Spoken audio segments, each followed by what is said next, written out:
सञ्चारकर्म छोडेर राजनीतिमा आउने निर्णय त गरेँ, तर प्रवेश कसरी? मसँग दुई विकल्प थिए, या त स्थापित पार्टीभित्रै छिरेर हस्तक्षेप गर्ने या नयाँ पार्टीका संरचना खडा गरेर स्थापितलाई घचघच्याउने। दुईवटै विकल्पमा घनीभूत छलफलमा लागे, तर स्थापित दलहरूको दलदलमा छिरेर अल्मलिनुभन्दा उपयुक्त निष्कर्ष निस्कियो नयाँ दल गठन।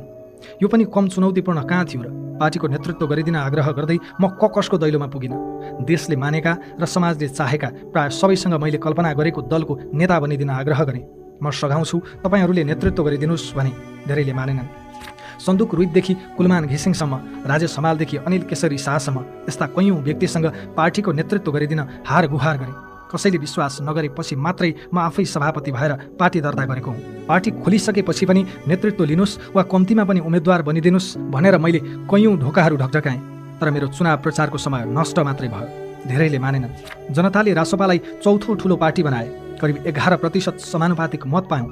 नयाँले पनि के नापे भनेको सुनिन्छ कहिलेकाहीँ। हो, अपेक्षा गरे जति नभएको पक्कै होला, तर म सोध्न सक्छु, परिवर्तनका लागि जनताले दिएको मत पार्टी सभापतिका रूपमा रवि लामिछानेले व्यापारी र माफियालाई बेच्यो त?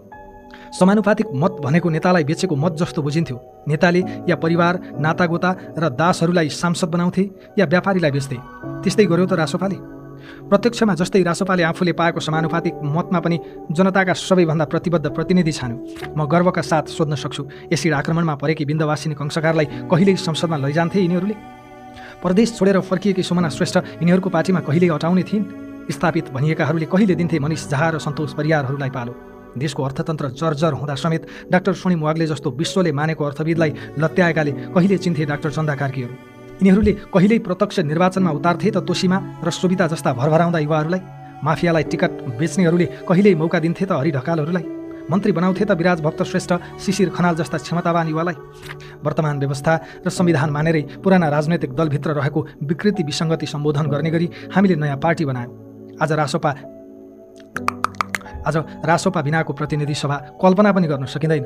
जनताका होनहार छोराछोरीको संसदमा उपस्थिति, तिनको मेहनत र निष्ठाको राजनीतिलाई स्वीकार गर्न पनि यो देशका विद्वान विश्लेषकहरूलाई किन गाह्रो परेको हो मैले बुझ्न सकेको छैन। देशको परिस्थितिलाई मूल्याङ्कन गर्दै लम्बेतान आर्टिकल लेख्न र विश्लेषण गर्न रवि लामिछानेलाई पनि नआउने होइन, तर रवि लामिछानेले यस्ता विश्लेषणको प्रभाव देखिसकेको छ। मलाई यो देशको व्यथितिको थप व्याख्या गर्नु छैन, व्यथिति भत्काउनु छ। व्यथितिका वाहकहरूलाई निवेदन दिएर वा अनुरोध गरेर यो देशमा थितिको शासन सुरु हुँदैन। यिनीहरूलाई ललकारेर र धावा बोलेर मात्र थिति बसाल्न सकिन्छ। यिनीहरूलाई चुनौती दिएको मूल्य अहिले मैले तिरिरहेको छु, तर म विचलित छैन। यो आँट र सङ्कल्प भत्काउन यो देशको इतिहासका सबैभन्दा ठुला ठगहरूले उल्टै मलाई ठग साबित गर्ने षड्यन्त्र गरिरहेका छन्, तर म अलिकति पनि हल्लिएको छैन।